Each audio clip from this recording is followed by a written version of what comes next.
Hello दोस्तों, मैं हूं आपका होस्ट संतोष विनोद कुमार कुशवाहा। आज की इस वीडियो में हम Dexter season 1 episode number 3 popping cherry की कहानी को आपके सामने एक्सप्लेन करने वाले हैं।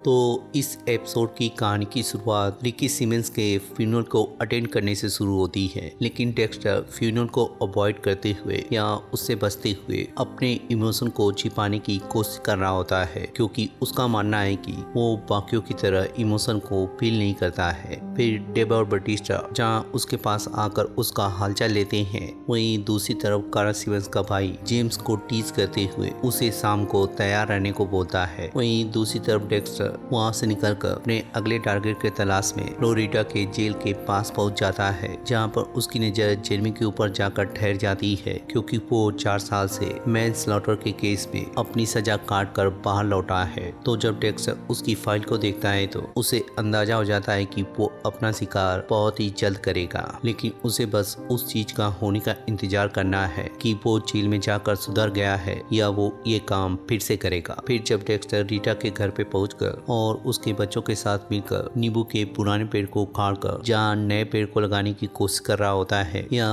उनके साथ एक क्वालिटी टाइम को व्यतीत कर रहा होता है, तभी रीटा के पति का दोस्त आकर उसके पति को उधार दिए गए पैसे को मांगने लगता है। तो रीटा जब उसे बताती है कि उसके पास पैसे नहीं है, तो जब वो उसकी कार की तरफ इशारा करते हुए उसे धमकाने लगता है, तो डेक्स्टर जब इन्वॉल्व होने की कोशिश करता है तो रीटा उसे मना करते हुए जहाँ अंदर से चाबी लाकर उसके ऊपर फेंक देती है। जिसके बाद जब वो कार लेकर चला जाता है तो रीटा परेशान होकर जब बाथरूम में रोने लगती है, तो डेक्स्टर जब उसे काम डाउन करते हुए पुलिस में रिपोर्ट करने की बात करता है, तो रीटा उसे ये समझाते हुए मना कर देती है कि उसने अपने पति के खिलाफ डाइवोर्स फाइल कर दिया है। वो लोग बहुत ही जल्द अपने एक्स हस्बैंड के हर एक चीज से दूर हो जाएंगे। तो जब डेक्स्टर अपने ऑफिस पहुंचकर किसी केस के सिलसिले में बटिस्टा और मसूका से बातें करते हुए उनके सेक्स जोक को सुनते हुए हंसने की कोशिश कर रहा होता है, तो डेब वहाँ पे आकर उन्हें बताती है कि वो लोग विश्वास नहीं करेंगे कि उसने अपने नेक्स्ट विक्टिम की बॉडी को कहाँ पर ड्रॉप किया है।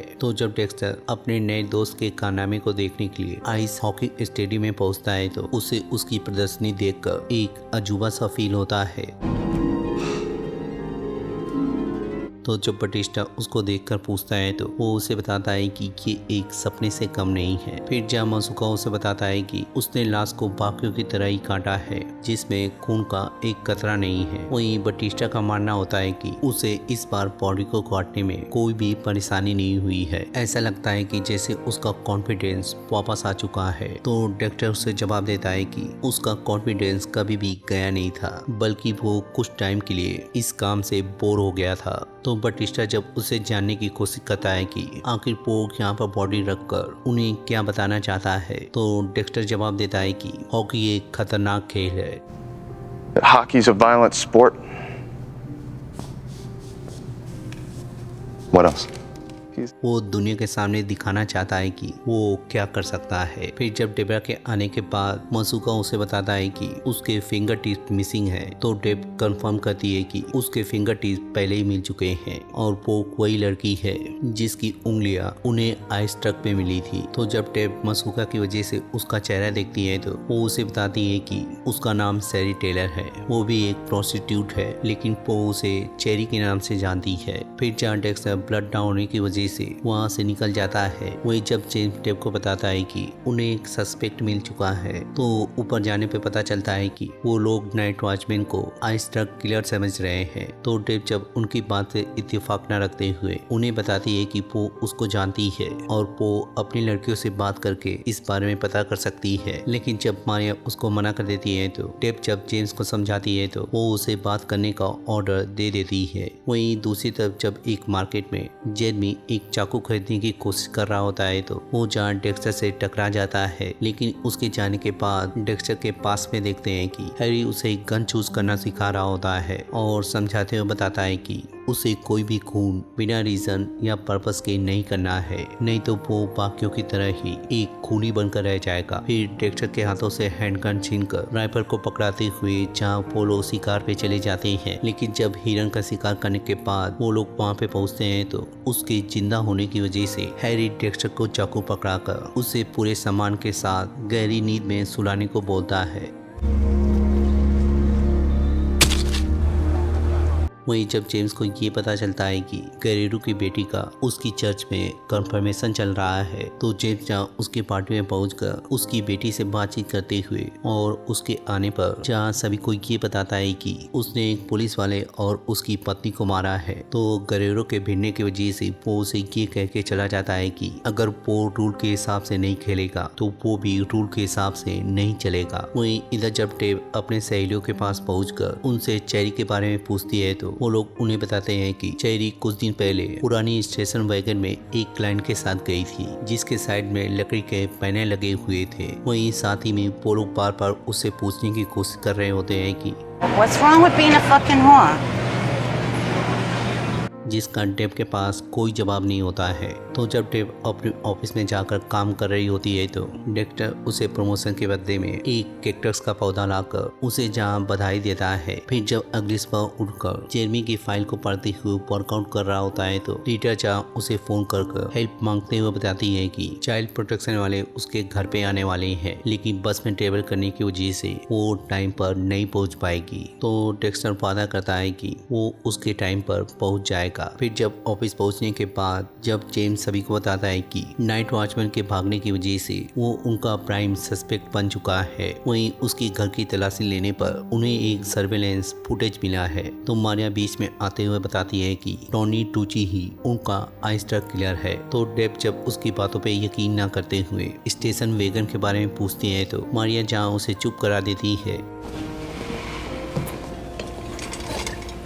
वहीं डेव बटिस्टा और डेक्स्टर से अपनी बात शेयर करते हुए बताती है कि आइस्टर किलर इतने समय से केयरफुल रहने के बाद क्या वो इतना आलसी हो सकता है कि वो अपने एविडेंस को घर पर प्लांट करेगा। तो डेक्स्टर जा अपने मन में उसकी बात से सहमत होते हुए खुश होता है कि उसका दोस्त अभी भी खुला घूम रहा है। फिर जहाँ मीटिंग खत्म होने के बाद डेक्स्टर रीटा के हेल्प करते हुए केस वर्कर से बातचीत करते हुए जब उसे छोड़ने ही वाला होता है कि रीटा जहाँ वहाँ पे पहुँच जाती है, वहीं डेक्स्टर फिर से अपने बारे में सोचते हुए हॉस्पिटल पहुंच जाता है, जहां पर हैरी की तबीयत धीरे धीरे बिगड़ रही होती है। वहीं वहां की नर्स उन्हें ये कह के चली जाती है कि कुछ पेशेंट की तबीयत अचानक सुधरने के बाद फिर से बिगड़ जाती है। तो डेब्जा उसकी बात को सुनकर इमोशनल हो जाती है। वहीं हैरी उसे बताता है कि वो बहुत समय तक उसके पास नहीं रहेगा और वो करने से नहीं रोक पाएगा जो वो बहुत ही जल्द पढ़ने वाला है, लेकिन उसे अपनी ट्रेनिंग हमेशा याद रखनी है। वहीं अगर उसे कभी भी अकेलापन महसूस हो तो उसकी बहन उसे लोगों से जोड़ने में मदद करेगी। वहीं दूसरी तरफ जब डेव और बटिस्टा वीडियो फुटेज को चेक कर रहे होते हैं तो उन्हें जब देखकर अंदाजा होता है कि टोनी किसी के सलाह पर ये सारी चीजें कर रहा है, तो डेव जहाँ बटिस्टा से रिक्वेस्ट करते हुए उससे जहाँ टेप मांगती है, वहीं दूसरी तरफ जब जेरमी करेक्शन होम से निकलकर जब अपने दोस्त के साथ मगरमच्छ को दिखाने के लिए उसे जब जंगल की तरफ ले जाने लगता है तो डेक्स्टर भी उनका पीछा करते हुए उनके पीछे लग जाता है। लेकिन जब मेन स्पॉट पे पहुंचने के बाद उन्हें जब मगरमच्छ नहीं मिलता है तो जेरमी के दोस्त को लगता है कि वो झूठ बोल रहा है। वहीं जेरमी जब अपने चाकू को निकालकर उसे मारने वाला होता है कि डेक्स्टर उनके बीच में आते हुए जहाँ जेरमी की पार्टी को खराब कर डालता है, वहीं वो लोग डेक्स्टर को देखकर भाग जाते हैं। लेकिन जब डेक्स्टर वापस लौट रहा होता है तो उसका सामना जहाँ मगरमच्छ से हो जाता है।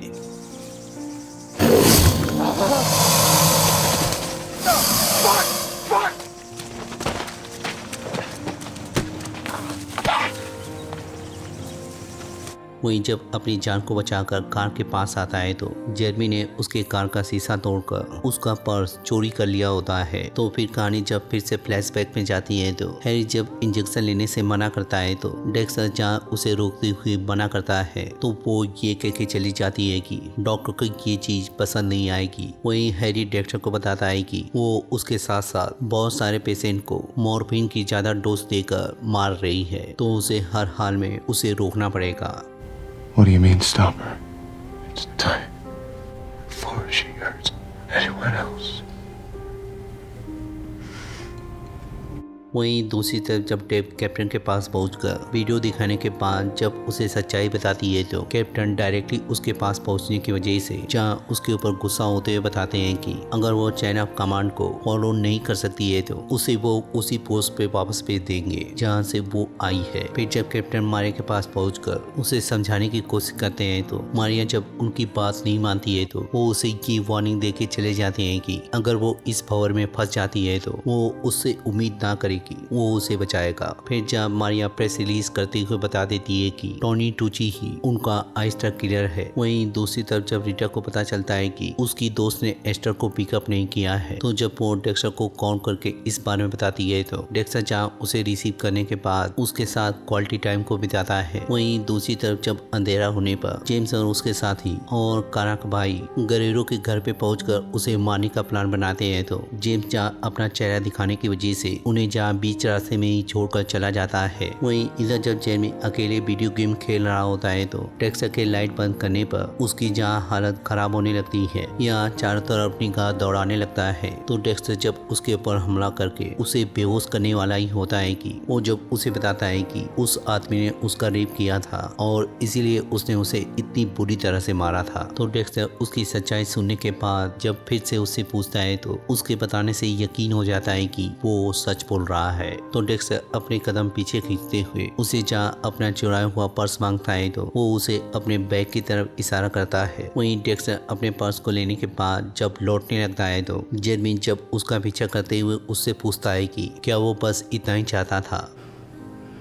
You want more? वही कहानी फिर से पास में जाते हुए जब नर्स अपने घर पे आती है तो वो अपने बिल्ली को खोजते हुए जब अंदर के रूम में पहुंचती है तो सारी की सारी चीजें प्लास्टिक से कवर होती हैं। वहीं जब उसकी बिल्ली उसे देखने के बाद चली जाती है तो डेक्स्टर जब वहाँ पे आकर उसे बेहोश करने की कोशिश करता है तो वो जहाँ डेक्स्टर के ऊपर भारी पड़ते हुए उससे जब फाइट करने लग जाती है तो डेक्स्टर उससे थोड़ी बहुत फाइट करने के बाद जहाँ उसे बेहोश करने में कामयाब हो जाता है। वहीं जब उसको होश आता है तो वो अपने किल टेबल पे पड़ी होती है। तो जब डेक्स्टर उसकी फाइल को पढ़ने के बाद चाकू को उठाकर उसके पास पहुंचता है तो वो चिल्लाने लगती है तो डेक्स्टर दोबारा चिल्लाने पर जब उसकी जीभ काटने का प्रॉमिस करता है तो वो जहाँ शांत हो जाती है। वहीं जब डेक्स्टर उससे पूछता है तो वो उसे बताती है कि वो उनको मारकर उनके दर्द को कम कर रही थी। तो डेक्स्टर जवाब देता है कि अब उसके दर्द को कम करने का समय आ गया है। फिर अपने चेहरे को ढकने के बाद जहाँ बार बार चाकू मारकर उसे मार डालता है। वहीं धीरे धीरे हैरी रिकवर करते हुए पूरी तरह से ठीक हो जाता है, जिसके बाद डेक्स्टर हमें बताता है कि हैरी उसके बाद 1 साल तक और जिंदा रहा था, लेकिन उनकी सिखाई हुई सीख अभी तक उसके काम आ रही है। वहीं अगले दिन जब जेम्स अपने ऑफिस से बाहर निकलता है तो गरेरो के आदमी जहाँ जोकर का मास्क दिखाते हुए उसे मारने का इशारा करते हैं। वहीं जब कुछ दिनों बाद डेक्स्टर का लगाया हुआ पेड़ फल देने लगता है तो उसके बच्चे और रीटा जब उसको पीकर एंजॉय कर रहे होते हैं तो डेक्स्टर जहाँ एक चमचमाती कार ले आकर उसकी चाबी को जहाँ रीटा को पकड़ा देता है, जिसके बाद सभी लोग उसमें बैठकर एंजॉय करने लगते हैं। साथ ही ये एपिसोड भी यहीं पर खत्म हो जाता है। तो मिलते हैं इसके अगले एपिसोड में या किसी और टीवी सीरीज को एक्सप्लेन करते हुए। तब तक के लिए शुक्रिया।